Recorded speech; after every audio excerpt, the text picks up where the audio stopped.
సరిగ్గా ఏడాది క్రితం ఈరోజు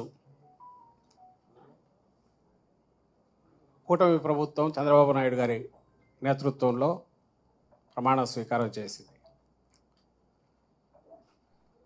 అది జరిగి ఈరోజుకు ఏడాది. బహుశా సాధారణంగా ఒక ప్రభుత్వం తర్వాత ఒక ప్రభుత్వం వచ్చినప్పుడు కొద్దిగా తేడాలు అటు ఇటుతో ప్రభుత్వం అనేది ఒక మామూలు దీనిగా జరుగుతూ ఉంటుంది. పాలనా వ్యవహారాలు. కానీ 2019-24 మధ్య ఇంతే ల్యాండ్ స్లైడ్ విక్టరీతో ఇంతకంటే ఎక్కువ, ఎందుకంటే ఒకే పార్టీ ఒక సింగిల్ పార్టీగా వైఎస్ఆర్సీపీ పోటీ చేసి ఆ రోజు 151 సీట్లతో గెలిచినప్పుడు ఇదే రకంగా ఒక ఘనమైన విజయంతో 19లో పాలన మొదలుపెట్టారు జగన్మోహన్ రెడ్డి గారు.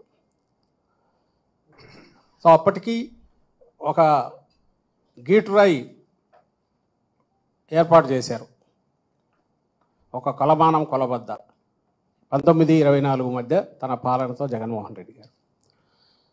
24 అంటే ఏడాది క్రితం చంద్రబాబు నాయుడు గారు మళ్ళీ అధికారంలోకి వచ్చారు. 3 పార్టీలు కలిసి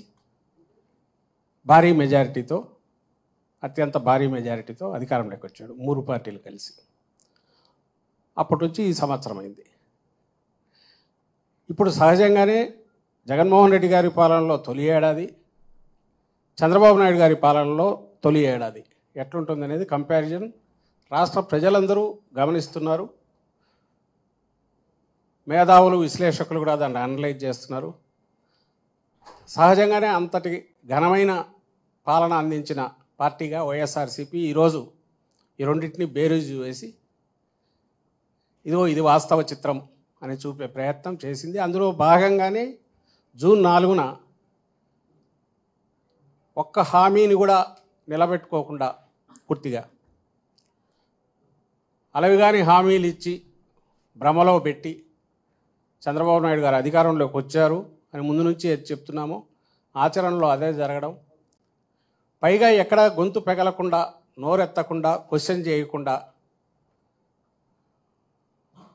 అన్ని గొంతుకలను రెడ్ బుక్ పాలన పేరుతో, రాజ్యాంగం పేరుతో తొక్కి పెట్టడం, ఈ రెండు, దాంతోపాటు ఆ మాటున అవినీతికి అడ్డగోలుగా తెరలేపడం పైనుంచి కింది వరకు.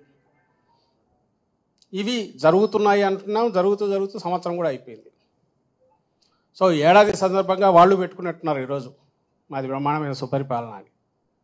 ఎంతటి చీకటి పాలన, ఎంతటి దుష్పరిపాలన అని చెప్పడానికి విత్ ఎగ్జాంపుల్స్తో, విత్ కలర్ ఫొటోస్తో సహా ఈరోజు వైఎస్ఆర్ కాంగ్రెస్ పార్టీ ప్రజల ముందుకు ఈ పుస్తకం తీసుకొచ్చింది. 160 పేజీల దాకా ఉంది. దీంట్లో కాంట్రాస్ట్ జగన్ అంటే నమ్మకం, చంద్రబాబు అంటే మోసం